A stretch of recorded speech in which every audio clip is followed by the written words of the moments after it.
우리가 사주팔자를 구하면서 꼭 언급해야 하는 부분이 기륭을 언급하지 않을 수 없죠. 기륭을 언급하기 위해서는 사주팔자에서 반드시 희용기구환이라는 것을 구해야 합니다. 즉 사주팔자 같은 경우 대다수의 사주팔자는 길한 쪽보다는 흉한 일이 많기 때문에 길과 흉을 조절을 해주는 오행을 구하는 것이 곧 우리가 용신을 구한다라고 언급할 수 있지 않을까라고 생각합니다. 밑에 적어놨듯이 사주팔자의 용신의 목적은 치우친 사주팔자의 균형과 조화를 잡아주는 것이라고 되어 있습니다. 그렇기 때문에 1번 사주 같은 경우가 대다수라고 할 수 있겠죠. 한쪽으로 오행이 일방적으로 치우쳐 가지고 기울어져 있는 사주가 대다수라고 할 수 있는데, 사주팔자의 경우의 수를 구하게 되면은 대략 51만 가지가 조금 넘는 사주팔자가 있는데, 이 51만 가지가 넘는 사주팔자는 대부분 어느 한쪽으로 무조건 오행이 기울어져 있다라고 보시면 됩니다. 물론 중하에 가깝다라고 보는 경우도 있기는 합니다만은 완벽하게 중하를 이루었다라고 할 수 있는 사주팔자는 없죠.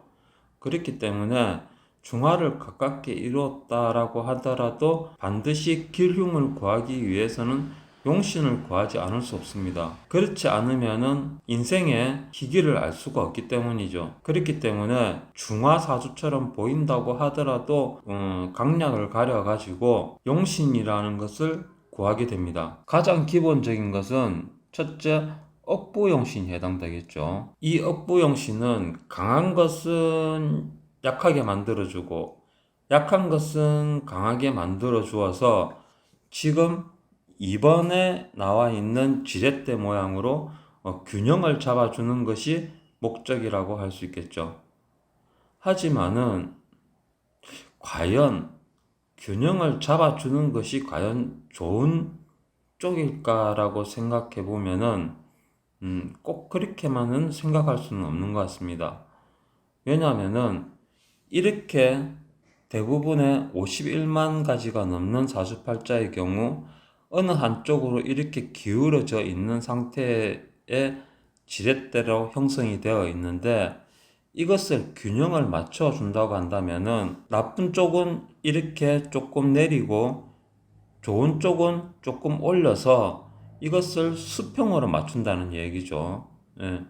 그러면은 수평으로 맞추었을 때 이것이 과연 우리에게 있어서 좋은가 나쁜가라고 생각해 보면은 그렇지 않다는 거죠. 쉽게 말해서 사주의 균형과 조화를 맞추는 오행을 찾았다라고 하는 것은 일반적으로 용신을 찾았다라고는 말은 할 수 있지만은, 다르게 말을 하면은 좋지도 않고 나쁘지도 않은 오행을 찾았다는 말하고 똑같지 않을까라는 생각을 한번 해보지 않을 수 없습니다. 그렇기 때문에 제 입장에서는 나쁜 쪽으로 치우쳐 크게 올라가 있는 상황이라고 한다면은 이것을 3번의 오행처럼 나쁜 쪽을 크게 내려서 나쁜 쪽을 크게 내리고 좋은 쪽을 위로 크게 올려주는 것이 오히려 좋고 나쁨을 논하는 것이 올바르지 않나라고 하는 생각이 드는 거죠.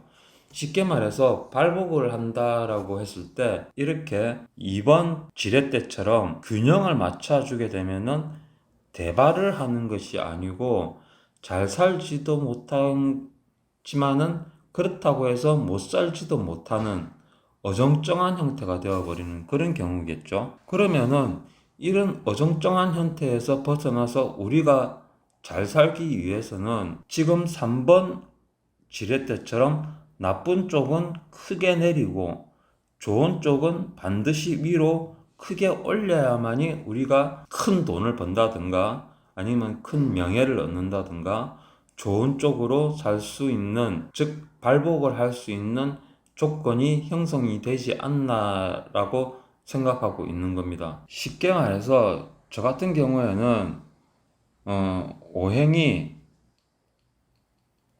가장 강한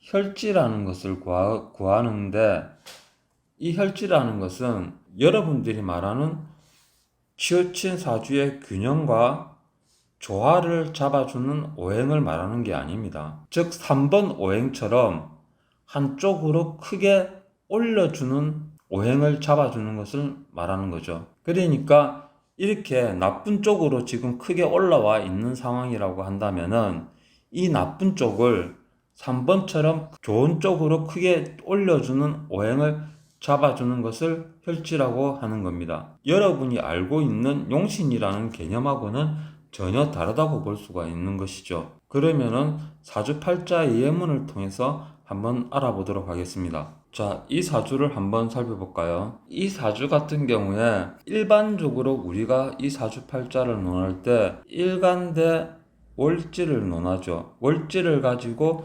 강약을 판단하는 경우가 대부분이죠. 저는 억부용신과 조우용신에 대해서 깊이 알지를 못하기 때문에 자세한 내용을 언급하기는 어렵습니다만은, 일단은 일간이 월지의 힘을 얻었고 또한 시지 오화와 시간의 간목을 얻어가지고 이 경우에는 중화 비슷하면서도 약간은 신강한 사주라고 보고 있기 때문에 이런 경우에는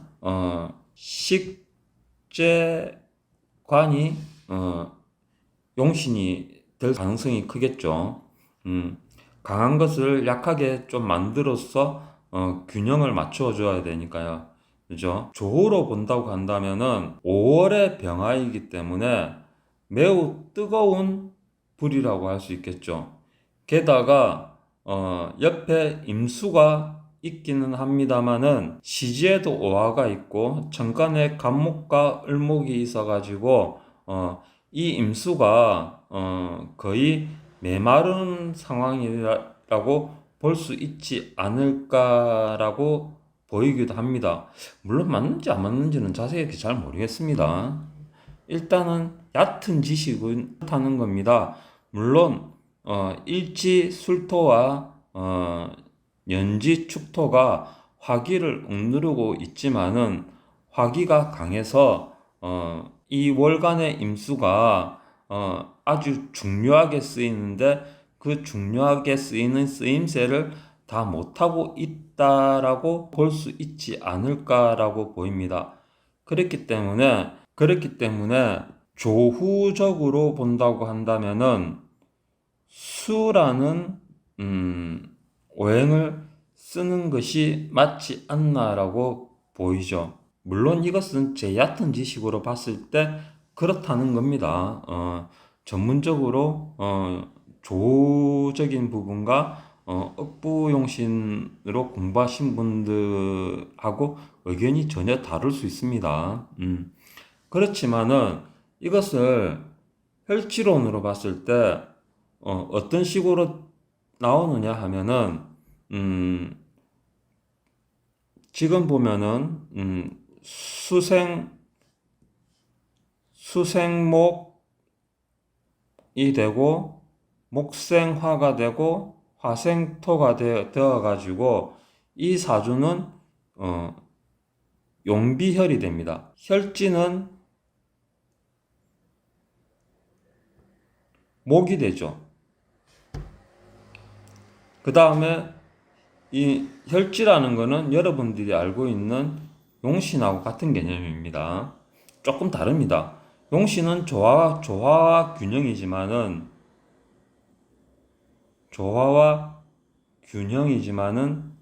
혈지는 강한 오행입니다. 다음에 보조혈 같은 경우에는 수가 되겠죠. 자, 이런 같은 경우에 오히려 목을 써서, 즉 혈지 목을 써서 이 사주를 더욱더 불을 강하게 만들어 주는 것이죠. 오히려 더 화기를 강하게 만들어 주어서 좋은 쪽으로 치켜 더 올리는 겁니다.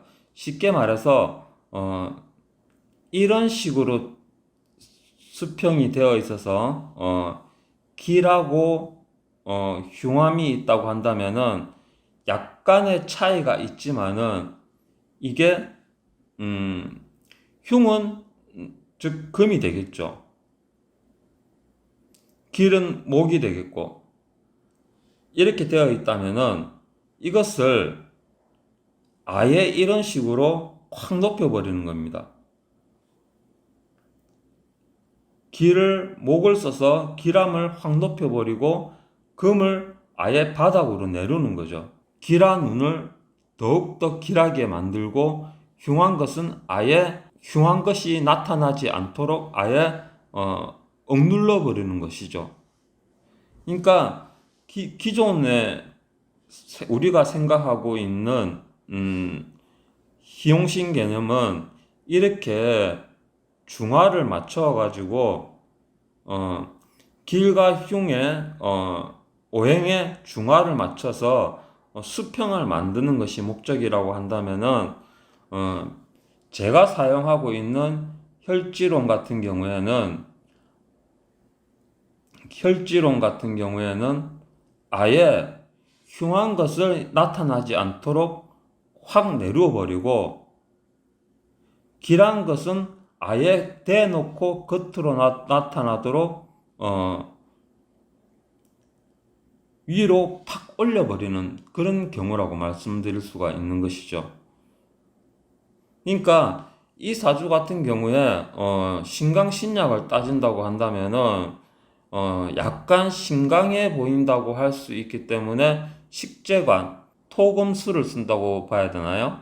그 다음에 조후로 봐도 금수를 쓰는 것이 맞지 않나라고 보이는데 제가 쓰는 혈지론 같은 경우에는 오히려 이 약한 불을 거의 그러니까 다소 여러분이 생각하기에는 불이 강하다고도 볼 수도 있을 수도 있습니다. 상당히 강하다고 볼 수도 있습니다. 지금 제가 억부와 조를 언급한 것처럼 하지만은 혈지론 제가 사용하고 있는 이 혈지론에서는 불이 강하게 보이지만은 그래도 이 불이 상당히 약하기 때문에 오히려 이 불을 더 강하게 만들어 줄 수 있는 목을 체험으로 인해 가지고 길한 것을 더욱더 높이 올리고 흉한 것을 아예 아래로 내려버리는 억눌러 버리는 그런 작용을 하는 것이 더 좋다라는 것이죠. 자, 그럼 여기서 대운을 살펴보면은 어, 혈지가 목이고 보조혈이 수죠. 보조혈이 수입니다. 예. 이 혈지라는 것은 사주팔자에서 강한 오행을 뜻하기 때문에 즉 중화 이렇게 평범하게 중화를 이루는 오행을 권유를 하는 게 아니고 만약 이쪽으로 나빴다고 한다면은 기울어져 나빴다고 한다면은 이쪽으로 확 기울어서 아예 좋은 쪽을 올리고 나쁜 쪽을 밑으로 내려놓는 걸로 그렇게 되는 것을 말합니다. 혈지라는 것이. 그러면은 이 대운을 한번 보죠. 이 글을 내용을 읽어보면은 자수대운에 사람이 죽었다고 합니다. 자수대운에 사람이 죽었다고 합니다. 뭐 대충 대략 읽어보면은 뭐 기묘, 무인, 뭐 정축대운까지 뭐 많은 재물을 얻었다라고 되어 있는데 그러한 거하고는 이제 옛날 일이니까 크게 상관없이 현대적으로 해석을 해보면은 일단 목과 수가 들어가는 대운 같은 경우에는 상당히 좋은 대운이라고 볼 수가 있겠죠. 근데 신사 같은 대운 같은 경우에는 화와 금이 주된 오행이기 때문에 좋지가 않습니다. 그러나 경진대운 같은 경우에는 대체적으로 수기운이 많기 때문에 나쁜 일보다는 좋은 일이 상당히 많았다고 볼 수가 있겠고, 기묘대원 같은 경우에는 기토는 안 좋았지만은 묘목은 좋았다고 볼 수 있겠죠.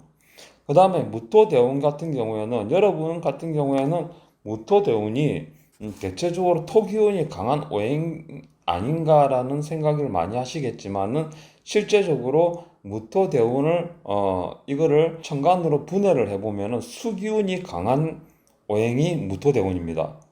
그렇기 때문에 무토대운 같은 경우에는 좋았다고 볼 수가 있겠고, 인목은 나빴다고 볼 수가 있겠죠. 그다음 정축대운 같은 경우에는 화와 토금이 같이 되어 있기 때문에 나쁩니다. 그 다음에 병화 같은 경우에는 주로 금이 강하기 때문에, 토금이 강하기 때문에 역시 나쁘다고 볼 수가 있겠죠. 근데 수금 같은 경우, 자수 같은 경우에는 물론 이게 이 시기에는 어떤 사람이든 이게 자고충이 걸리게 되죠.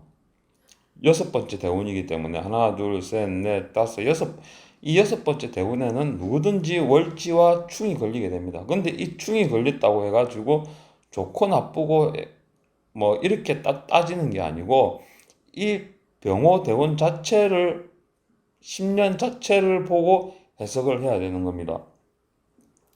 그 다음에 이 충이 걸린다고 하더라도 그다지 큰 문제는 없습니다. 이 자수를 나눈다고 한다면은 어떻게 되느냐면은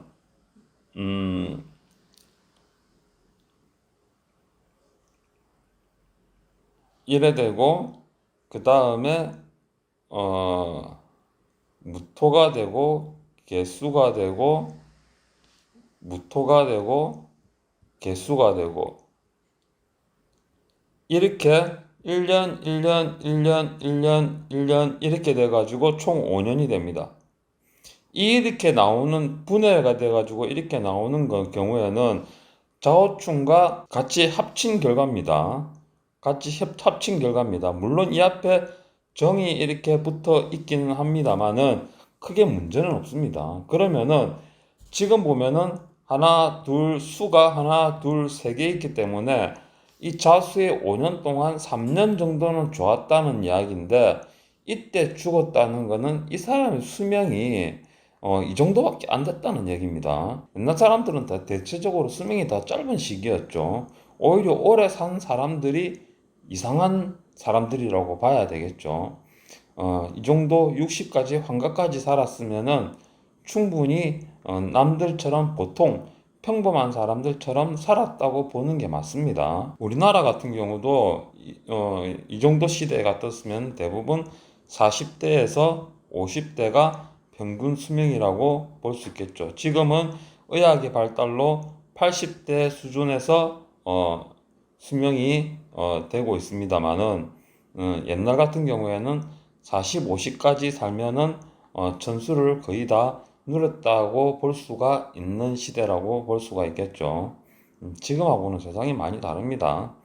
그렇기 때문에 무토와 묘목 이 시기에는 상당히 좋았지만은, 무토와 묘목 이 시기에는 상당히 좋았고, 경진과 무토와 묘목 이 시기에는 상당히 좋았고, 죽기 전인 이 자수 이때까지 병화와 정화, 인목은 나빴다고 볼 수가 있는 겁니다. 물론 이렇게 제가 사용하고 있는 이 혈지론이라는 이론으로 풀고 있는 것은 여러분들이 사용하고 있는 억부용신하고 조우용신하고 상당히 다릅니다. 저는 억부용신하고 조우용신에 대해서 그렇게 깊이 있게 공부를 하지를 못했기 때문에 잘은 모릅니다. 기초적인 것만 알고 있을 뿐이기 때문에 제가 앞서 언급한 억부와 조우용신에 대해서는 그저 참고만 하시면 됩니다. 하지만 혈지론 같은 경우에는 앞서도 이야기했지만은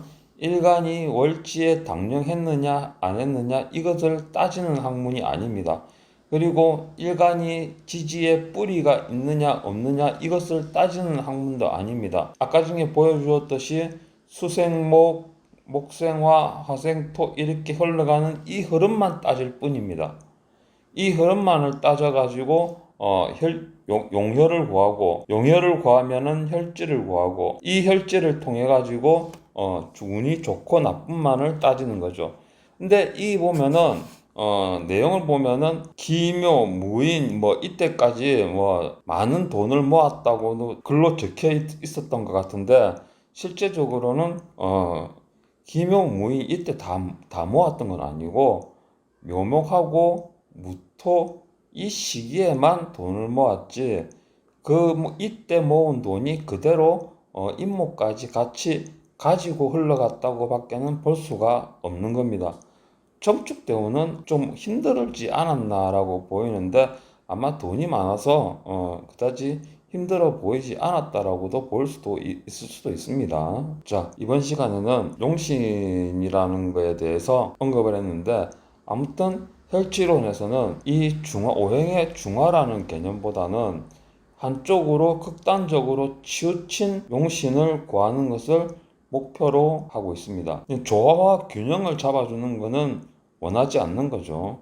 조화와 균형을 잡아준다는 것은 쉽게 말해서 앞서도 언급했지만은 잘 되지도 않고 그다지 못 되지도 않는 상황이라고 밖에는 제 입장에서는 그런 생각밖에 안 듭니다. 대부분 사주가 한쪽으로 치우쳐져 있는 사주라서 힘들었다고 한다면은 반드시 반대로 치우쳐서 좋게 만들어주는 것이 목적이 아닌가라는 것이 제가 생각하고 있는 용신의 개념이기 때문에 중화용신보다 치우친 용신을 구하자라는 것을 주제로 해서 오늘 용신에 대해서 잠시 언급을 해보았습니다. 다음 시간에는 다른 주제를 가지고 영상에서 다른 이야기를 해보도록 하겠습니다.